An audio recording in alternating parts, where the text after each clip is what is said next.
and gentlemen. Can you hear me okay?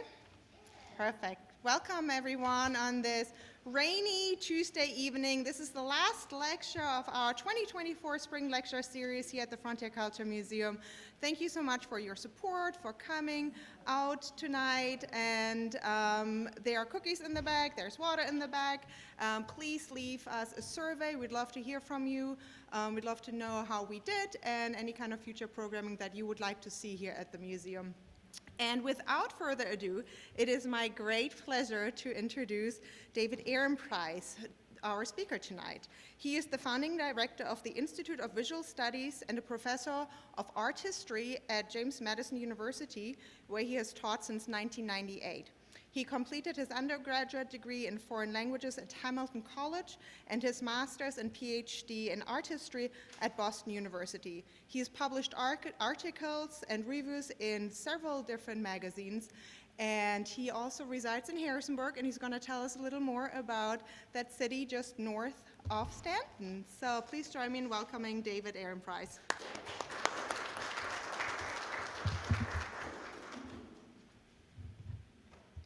Thank you. Does that sound all right?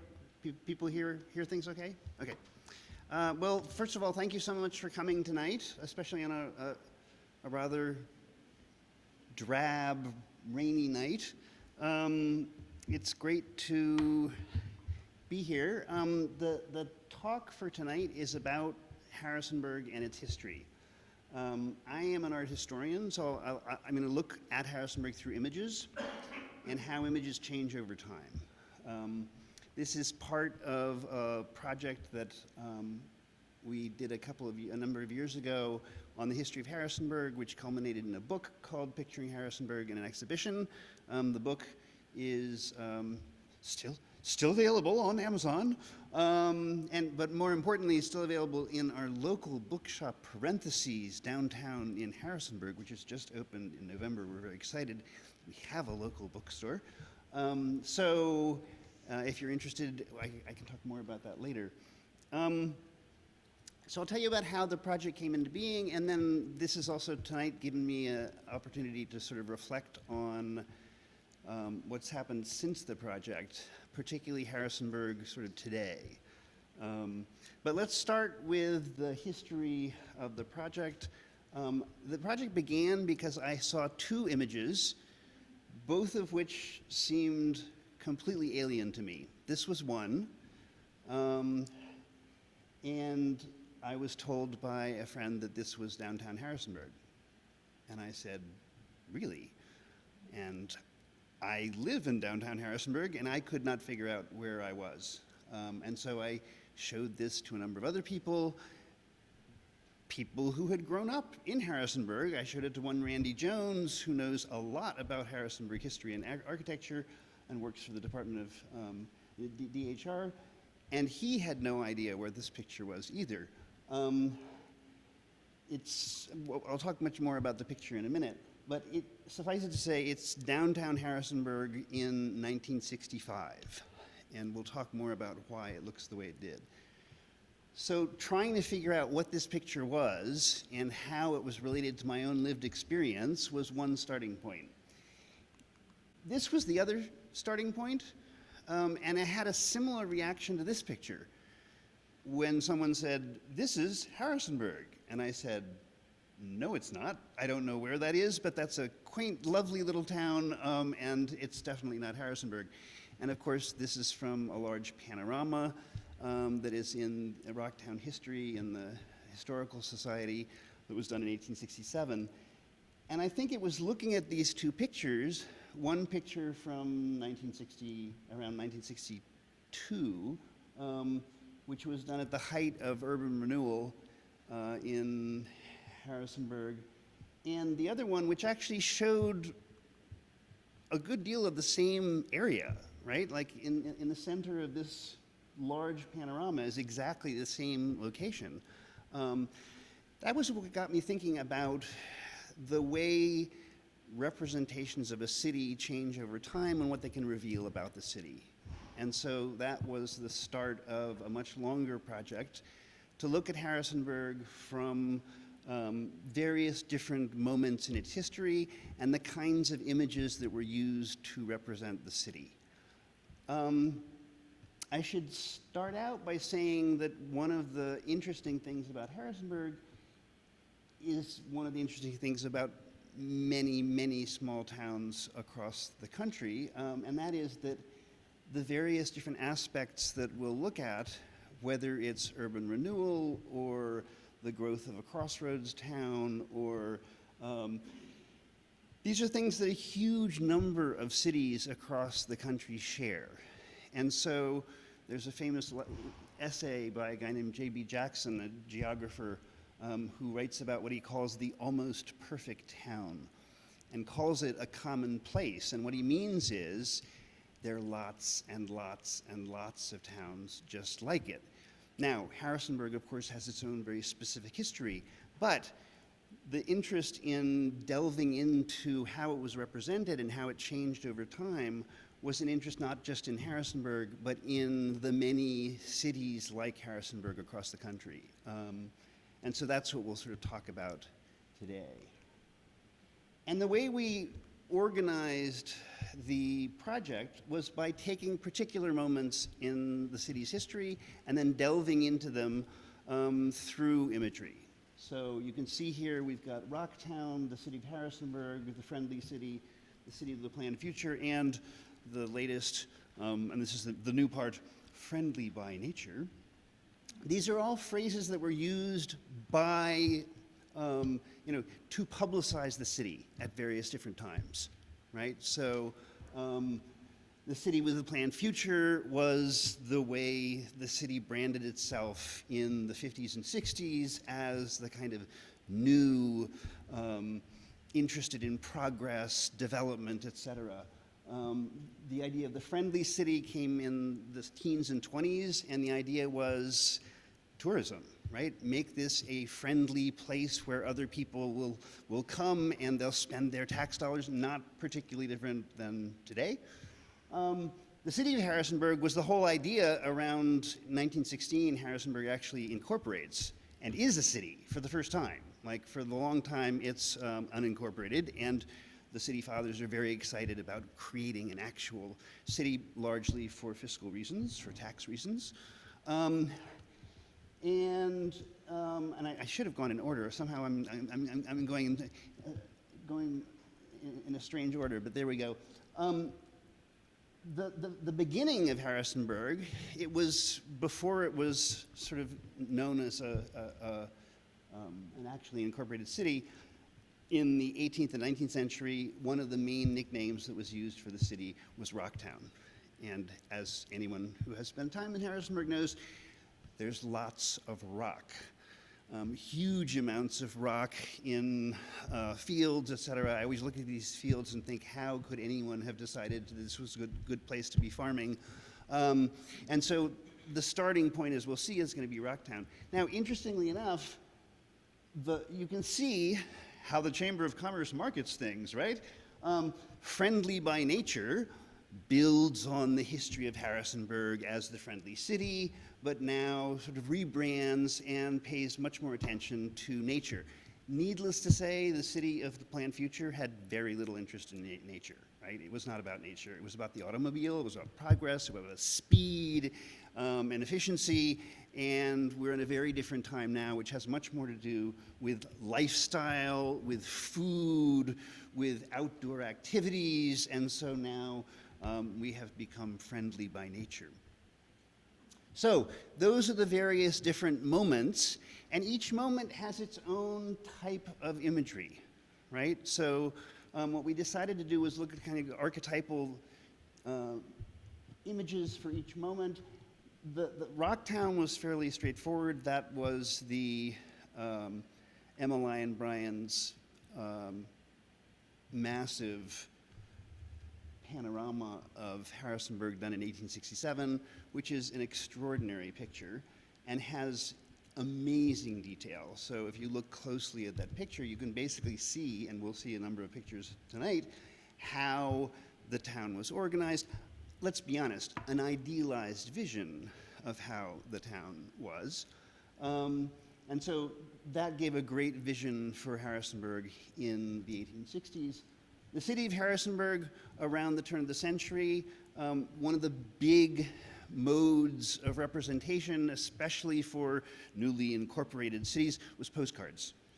So we'll see just a huge plethora of postcards which are created to kind of demonstrate that we are now a city, we now have amenities. So you'll have things like, you know, the postcard of the hospital. Why? Because there's never been a hospital before. And so you're very excited about having your hospital and you make a postcard of it, right?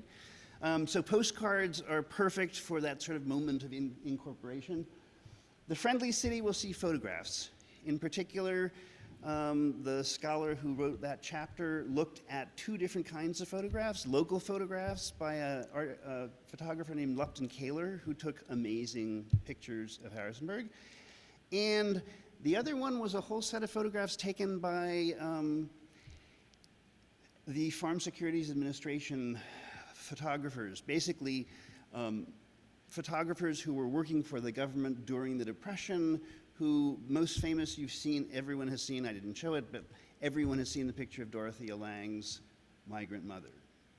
That was a picture of sort of the Madonna of the Dust Bowl holding her children. And the purpose of that picture was to demonstrate the kind of strength and vitality of the American people under incredible adversity, but more importantly, to demonstrate that Roosevelt's programs of helping people, government programs, were money well spent. So people would see these pictures and go, yes, it makes sense that we have a Farm Securities Administration, or, and as we know, there's a bunch of different New Deal programs. And so it's publicity for the actual programs, and it's a chronicle of the history of the country. And as a chronicle for the history of the country, it's pretty extraordinary, and I'll show you a couple of those pictures as well. So those were photographs. The City of the Planned Future we'll look at through basically documents created by the government, the local government. So the big change with the sort of in the early 60s is the idea of urban renewal. The idea that somehow you're going to redevelop your downtown, it'll be transformative, it'll both make money for your city and also create new housing opportunities. It's going to be this wonderful utopian dream. And the way you're going to do it is through local programs where basically the federal government provides huge amounts of funding to local governments to redevelop their downtown. That often involved removing large amounts of low-grade housing stock, and that meant moving the poorest people in town and basically taking their housing. It was not intended that way, but it had massively detrimental impact, certainly in Harrisonburg, absolutely in Charlottesville. You've probably heard about Vinegar Hill. Same thing happened in Vinegar Hill. Stanton actually largely escapes. There are some city fathers who are like, maybe not, but they're unusual. Many, many places in America are so excited with progress that urban renewal has a big impact. And then finally, when we think about the present, we'll see the kind of nexus of tourism, lifestyle, and the kind of pictures that are involved there. All right, so let's start. So we'll start with Rocktown. The first picture that we have of Harrisonburg is actually in a small sketchbook by an engineer who is working for Claudius Crozet. Claudius Crozet was in charge of public works in Virginia, and one of the big things they're interested in, imagine a time when what we really need in the Commonwealth is roads that go east and west and connect the boonies, as in West Virginia and this part of Virginia, with the other side of the mountain, right? And so people are dispatched and they're looking for where could there be new roads that will connect across the Blue Ridge. And this is a page from his sketchbook when he comes to Harrisonburg. And so he does a quick little sketch of the town, and basically the road that you see going through there, this large road there, is what will later become 33.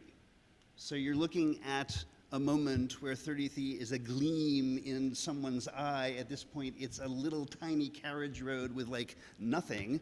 And they're identifying it as what could become an important east-west connector, which of course is exactly what happened, right? And so the wonderful thing about this kind of map, and it's this map and the panorama that really give us a sense of early Harrisonburg, is that already the cartographer, and it's a little bit to call him a cartographer, the engineer who is carefully sketching, is already kind of showing you exactly what matters most, and particularly why Harrisonburg was already flourishing, but would become more flourishing. And so there are a couple things you want to pay attention to here. One is number one, right there, and that's the courthouse. So Harrisonburg had been identified as the place that would have the courthouse for the county, and that already, as today, means that it is an important seat for business. And it's been that way since the early 19th, well, since the 18th century, really. Then you've also got this number two. Number two, perhaps even more important than number one. Any guesses on number two? Water. It's the spring. Number two is the spring, and you can see there is Black's Run coming out of the spring. He's carefully giving you the two sides of Black's Run. And indeed, as you point out, without that, there's no Harrisonburg, right? The reason this place is chosen, or the reason people settle here, is on the one hand, yes, it's gonna be a crossroads. Yes, it has a great water supply. And it's been identified as the sort of seat of business. And you can see a couple of other things too. On the hill here is the most important religious building, which is the Methodist Church. At that point, the most important church in town. It's up on a hill, it's huge, it is no longer there. And perhaps also very important is the jail. So basically, you got everything you need, right? And you can see already the blocks are starting to fill up, and it extended considerably further. He's just giving a schematic of the very, very center of town. And you can see he's also noting the distance. So generally, the way they would count these things is they start at the courthouse and then count miles from here. This one actually went to Franklin, West Virginia. And all the way along, you can see that the numbers are as you hit the mile markers all the way through, and that just keeps on going. And there are 121 pages in this sketchbook, so you just keep on making your way all the way to West Virginia. And eventually, yes, it becomes 33. There are also wonderful things like, I love the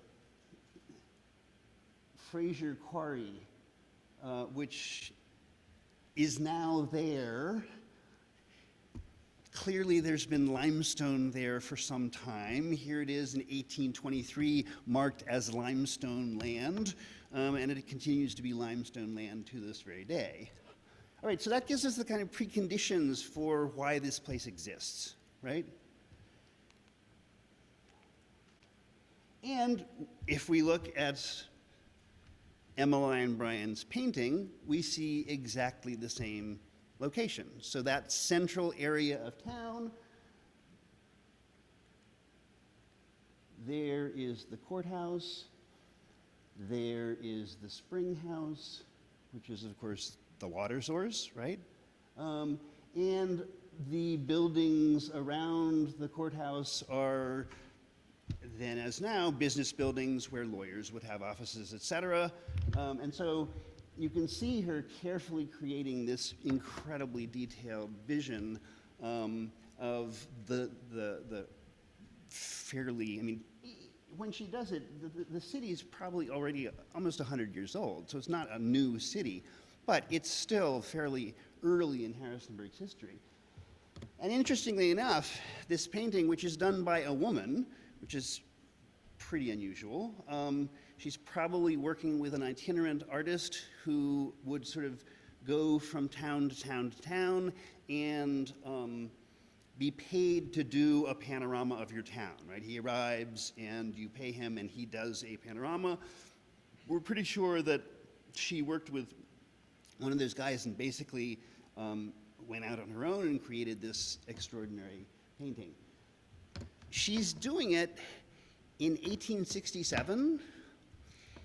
1867 is not a bucolic moment in Harrisonburg history, right? This is right after the Civil War. There has been huge, nasty fighting up and down the Shenandoah Valley, and so the vision you see here, and if you sort of square that with the way it's described in contemporary accounts, there's very little comparison with what you actually see. But of course, that's why you pay an artist, right? Is to create this kind of idealized vision of the town, with people meeting across fence posts and shaking hands, and laundry on the line. But as I say that, don't think for a moment that she's taking huge liberties. She's actually very carefully reconstructing all sorts of particular houses. So, a house like that is now Margaret Sullivan Realty, and if you look today,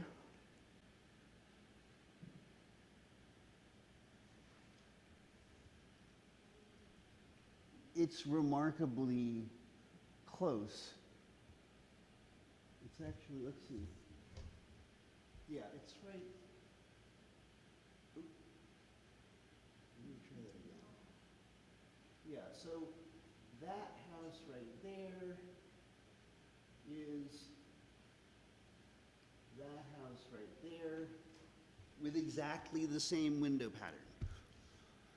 And in general, the details of whether it's the downtown now reconstructed spring, or a much, much larger courthouse, or the business buildings around, these are all pretty much there. So, so her panorama is at the Historical Society. It is almost 6 feet long. It is an amazing source. Scholars have been sort of reconstructing aspects of Harrisonburg's early history just from looking at this painting. So, go look at it. All right, so that takes us through Rocktown, right?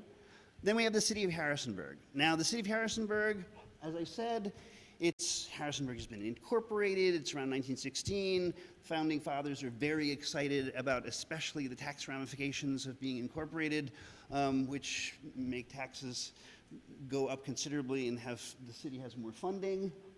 And so what do you have? You had this whole range of postcards of the new amenities. The idea that you would have a hospital is not a given. There are lots and lots of communities that don't have a hospital. And in order to have a hospital at this point, you basically have to put out a call. This was not paid for by the city. This was paid for by citizens. People just gave money so that the place could have a hospital. And so there's a justifiable pride in these various different places. But also the format of the postcard is so great for circulating these images to your friend. You can take the postcard and write on the back, "Here's our new hospital," and send it off to your friend in Ohio. And Harrisonburg's changing. At this point, it's no longer just those boxes that you saw. It's now turning into suburbs. I happen to live in this suburb. This is Franklin Street, which was added around 1915 or so, 1910 to 1915. And so the basic sort of core downtown, most towns in Virginia, most towns in America, right? There was one main street, And if you were important, you had your house on the main street. So think Joshua Wilton House. Like, the Joshua Wilton House looks the way it does because Joshua Wilton is saying, I have a lot of money and I can spend it and show you just how much money I have. Look at all the intricacies in this extraordinary building that I had made, right? And so, in general, the main street is the show place for everyone who matters. The streets that come off of the main street are, at this point, suburbs. Right? So the incredibly long distance you have to go into Old Town, like one block up, right? This is not quite the boonies, but it's the new Harrisonburg, right? And so all of these new streets, the point of this postcard is to say, look, we're growing. This is a new thriving metropolis. You should come buy your own house somewhere here. So these postcards give you a sense of that kind of optimism. Optimism for new institutions, like the state normal school, which has just been sort of, and there are all sorts of, cities vying to have. It's not like the city, the state just says, hey, we've been thinking, would you like to have a women's college?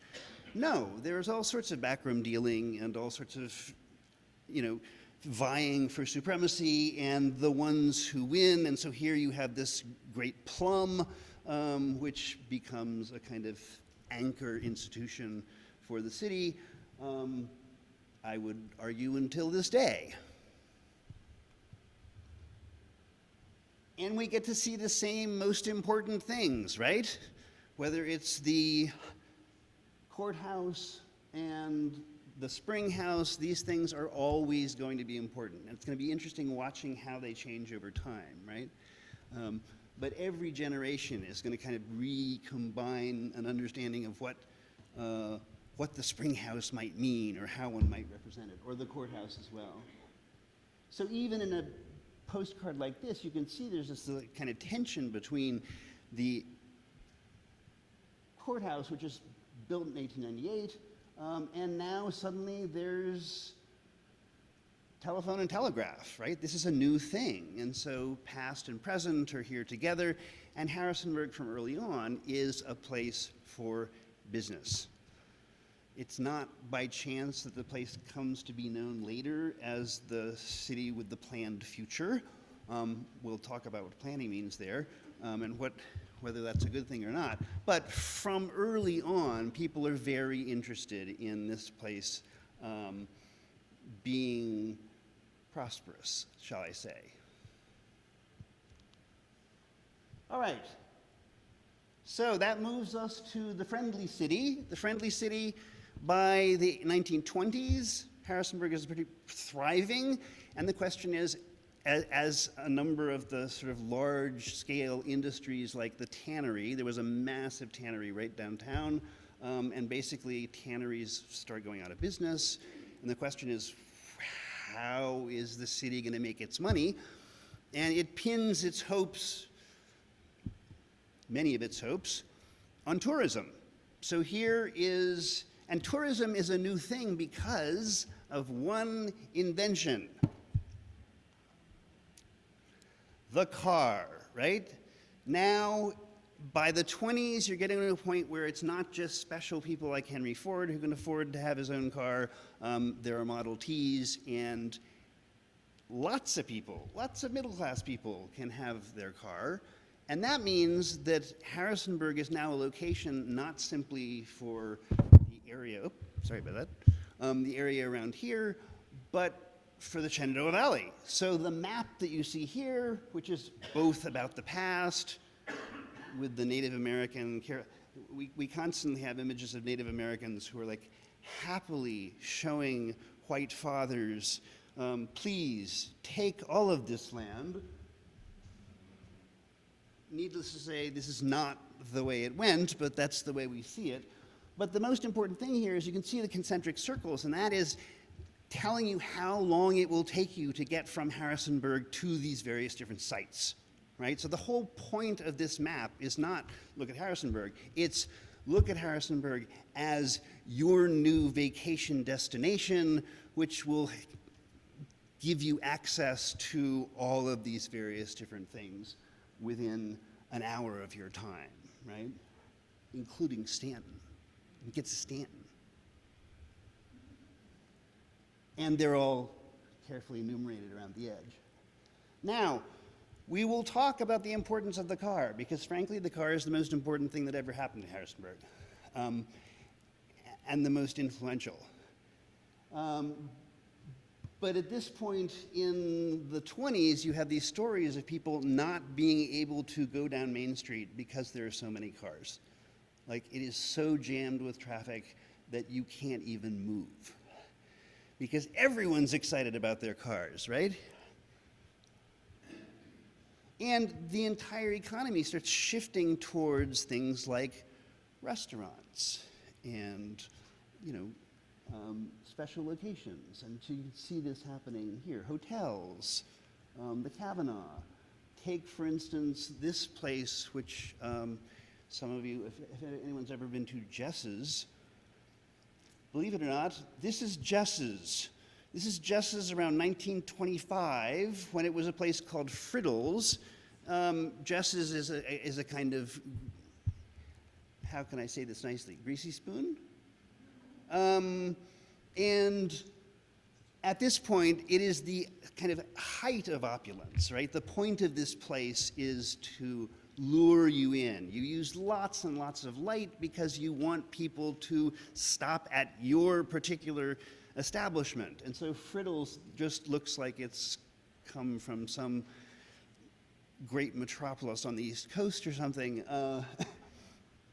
And this is one of those photographs taken by the local artist, photographer Lupton Kaler, who I was talking about earlier. Now, the other side of this is a picture like this one. This is one of the FSA photographs. This is a photograph taken by a photographer named John Vashon, who would later do pictures all over the country of kind of Depression scenes, showing the fortitude of the masses. How does this strike you as a picture? So the Friddles, I mean, you look at, I can't help myself. I'm sorry, I teach. So the Friddles, clearly this guy was hired by Friddles. Friddles said, we want a picture of us. We want a picture of us as fantastic. So you just make it look like anyone in the universe would like to come here and take care of it, right? Yeah, sorry. Sorry. So it's made to convince you to somehow come in, and he's getting paid to create a stunningly beautiful picture. Question is, what's this about? So this is a picture that was done actually literally next door.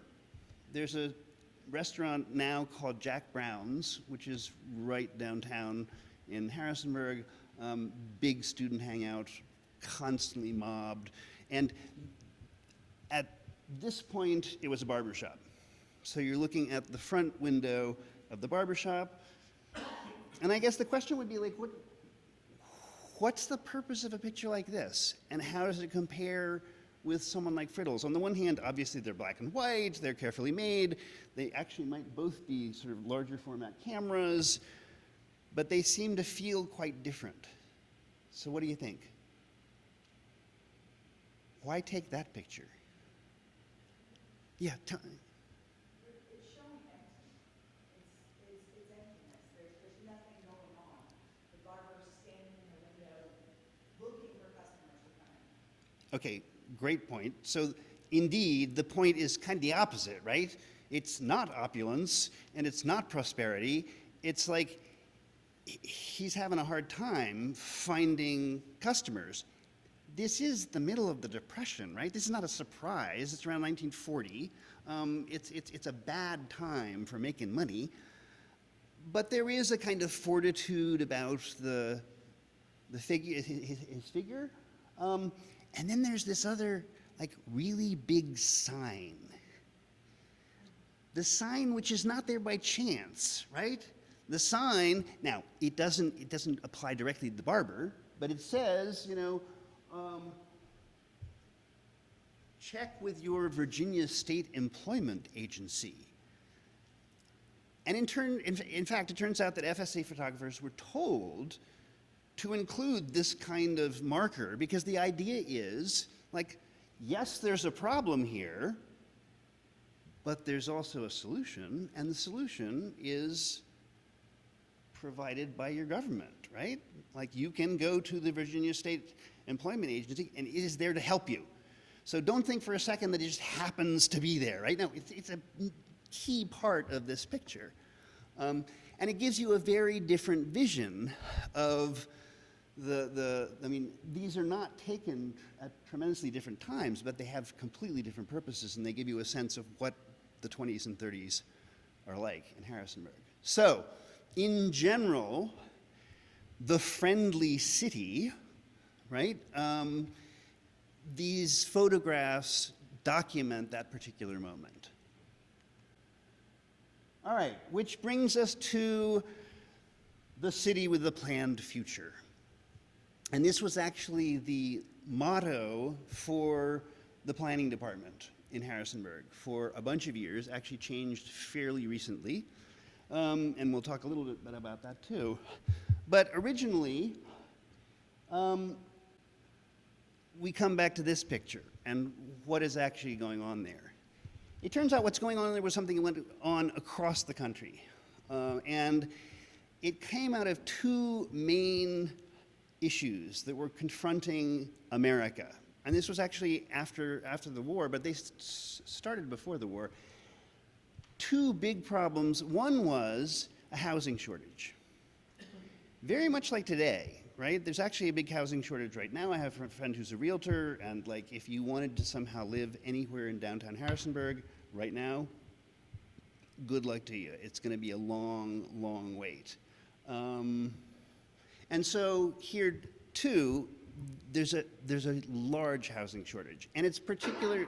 And we're having the same issue in Harrisonburg right now, affordable housing. Like, what do you do about affordable housing? So that's one problem. The other problem is you had areas of downtown cities across the country, particularly in the Northeast, where the infrastructure was now 50 to 100 years old and falling apart. So if you went to downtown New Haven, or if you went to downtown Boston, or if you went to downtown Norfolk, it's not looking good. And city fathers are very concerned about having downtowns that are not inviting, but also that don't do what downtowns are supposed to do, right? And so the federal government comes up with this plan, which has come to be known as urban renewal, which is the federal government has this huge pot of money, and they would say to municipalities around the country, if you identify an area in your own community for redevelopment and show us the plan for how you're going to make housing work, we will give you oodles of dollars. And that is precisely what happened. And it happened across the country. It happened in Norfolk. It happened in Richmond. It happened in Charlottesville. It happened in Harrisonburg. It happened all over the place. And the intention was good. The intention was that somehow you're going to like take care of these two problems at once. On the one hand, there's the housing. On the other hand, there's downtown redevelopment. You can put them together, and you'll have this wonderful solution and create new. And at this point, it's the 50s. Think like fins on cars, right? Speed, efficiency, in particular, connectivity. Like, at this point, you have the internet system. Sorry, that's a little later. The interstate highway system is now a new thing, right? And there's stuff like, I mean, I just came on my way here. I went through, I was on 33, getting onto 81 to come south, and of course they're in the middle of a huge redo of that cloverleaf. The cloverleaf itself goes in around 1958. And the cloverleaf is called the cloverleaf, get this. There's the Cloverleaf Shopping Center. It's called the Cloverleaf Shopping Center because people were so excited about the cloverleaf. Think pyramids of Egypt, where you could be on a high rise and look down and see this massive construction project, geometric, beautiful, transformative, that was going to make all of the area new again. And they called it the Cloverleaf Shopping Center because of the cloverleaf, right? And people would go to, this is the thing that really kills me. In like 1960, people would go to that spot and just park and watch the construction because it was that exciting. Now, I say that on the one hand, it's funny. On the other hand, it gives you a sense of just how excited people are about connectivity, about speed, about the car, right? The car is going to change everything. Think about every rock and roll song with a car you've ever heard. They're all from the 50s and early 60s, right? Everyone is so excited to be getting in their car. And the idea with a downtown area like this one is that it has to be transformed because otherwise people won't want to come there. And what we need to do, most of all, besides the redevelopment, is to make it accessible to the car. We need to have larger streets so that more traffic can get into town, and most importantly, we have to have lots and lots and lots of parking. Parking is very important because things like the mall are coming, and there's a lot of parking at the mall.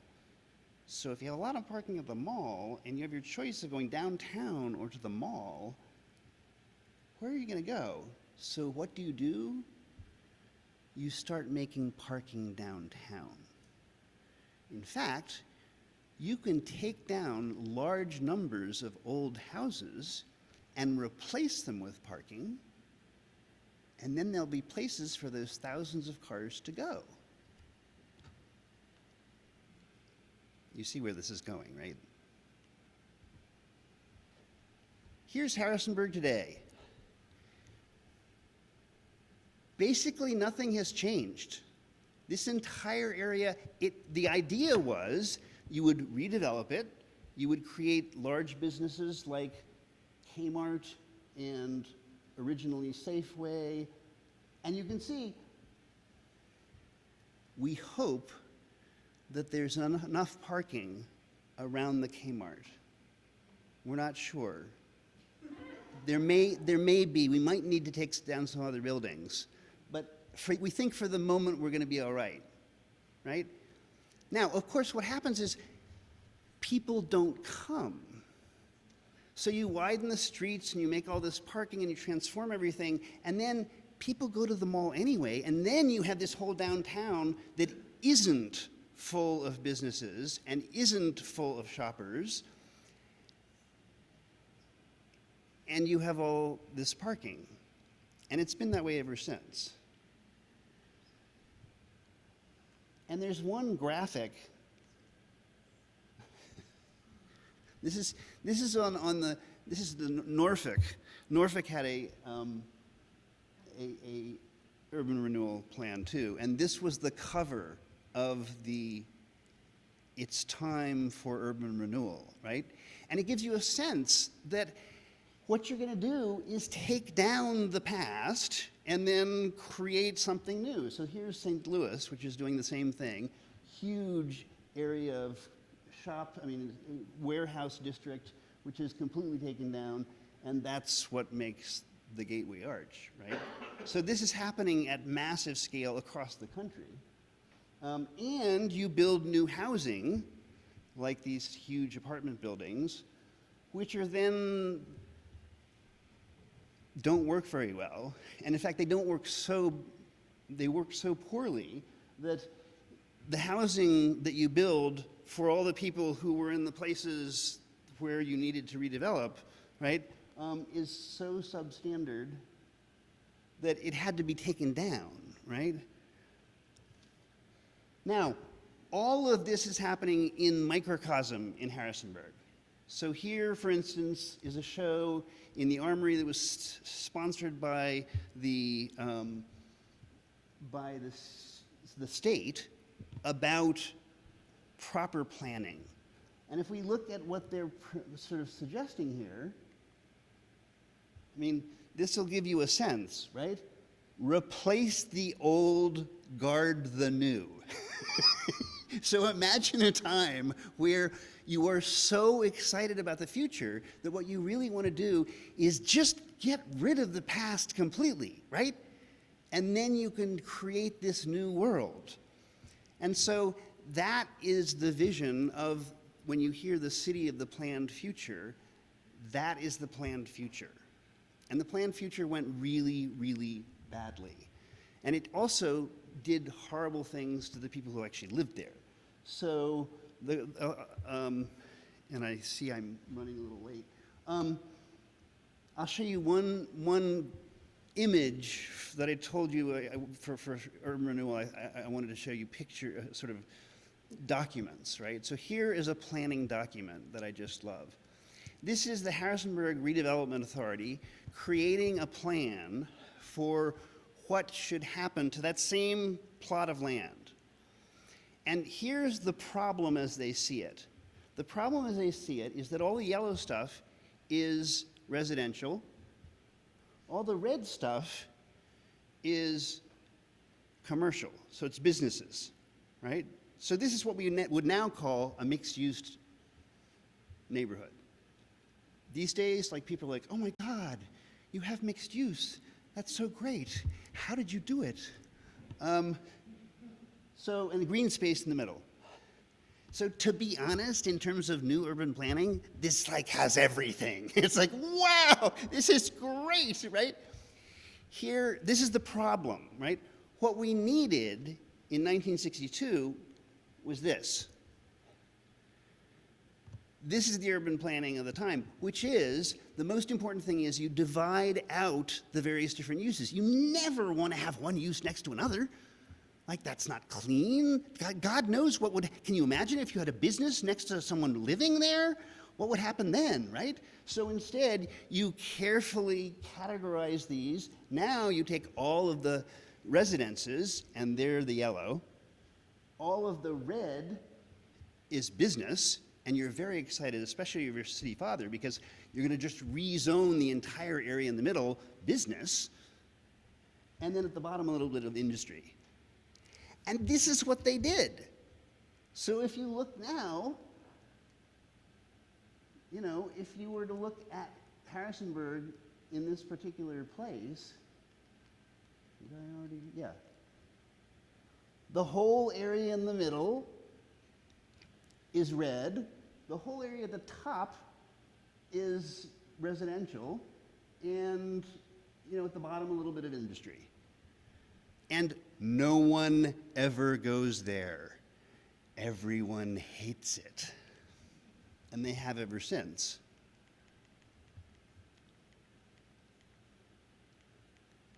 But the intention is it's going to be good, it's going to be clean, it's going to be better housing. It's like, what could go wrong if you're going to create all this better housing for people? You're also completely taking away, particularly the black neighborhoods, and moving them somewhere else. And no one ever thought that somehow, actually, if you move people from one place to another, they don't like it. They actually like their neighborhood. They had those various different things, and now they have nothing. And a lot of them just left, and they came to places like Stanton. Okay, so I'm going to speed up because I don't want to keep you too long. So this was a traumatic experience for the people who actually lived in that area. This is actually a chart of all of the various different residences as they were demolished. So each one has a little name. Next to each one there's a date and when it was burned to the ground or when it was pulled down.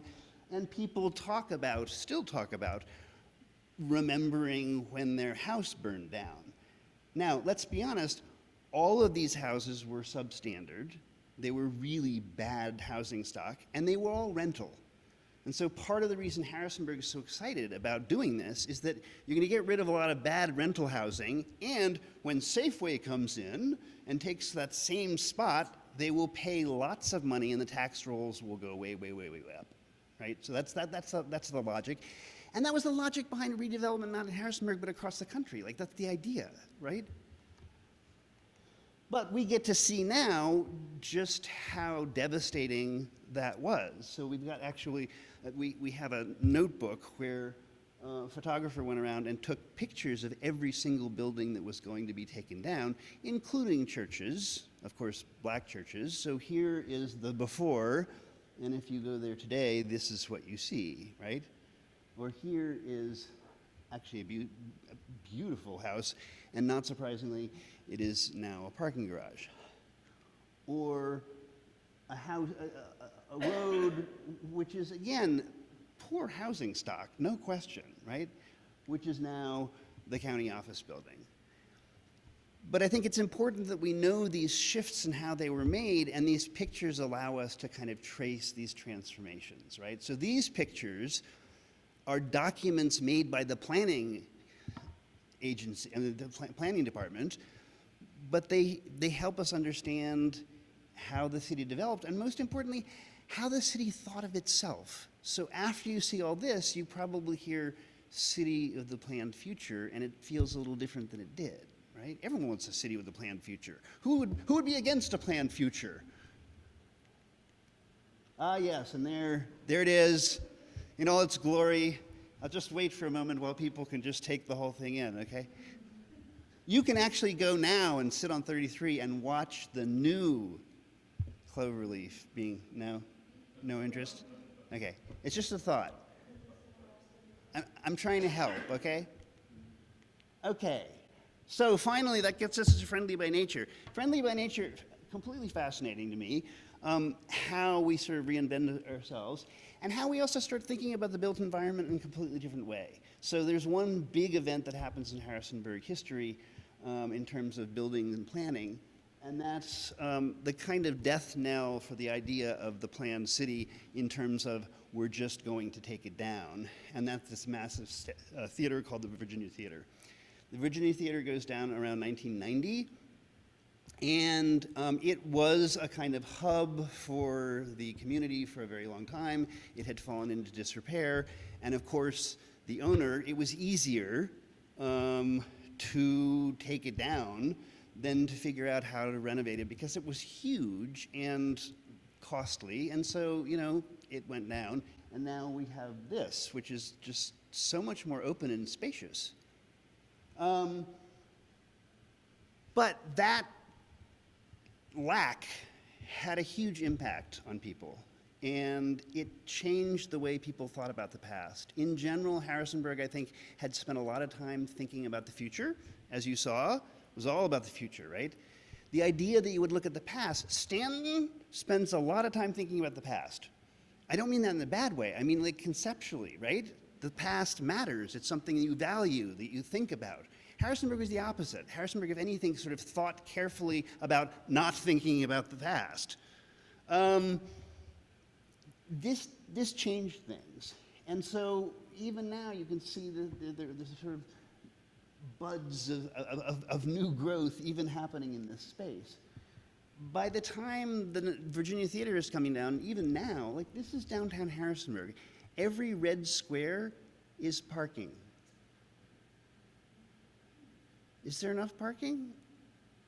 And you will talk to people who are downtown, business owners, who will say, what we need downtown is more parking.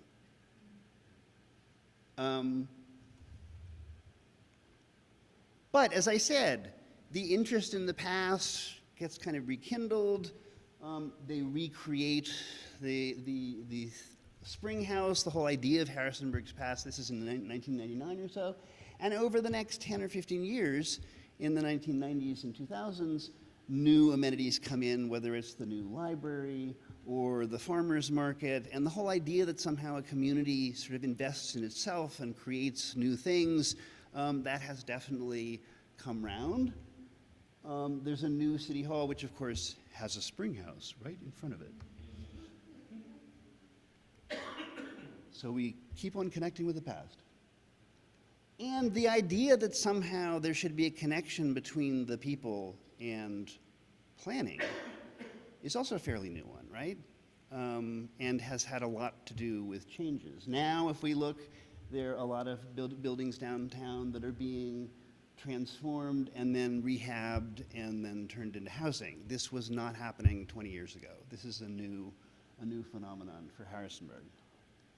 And that idea of what Harrisonburg should be, the emphasis on nature, I told you briefly about things like there's a new culinary district, there's tremendous emphasis on the outside, on biking. There's a massive biking community, huge biking community. And that has become part of the identity of the place. So now we have Friendly by Nature, which is about food and lifestyle, and big things are happening in terms of infrastructure. In this case, $14 million grant to completely transform one of the main roads downtown so that it can have bike lanes. This is not the Harrisonburg I arrived in. And so the new vision of the city has transformed, and even the idea of beautifying artworks and having local property owners pay for it, which again,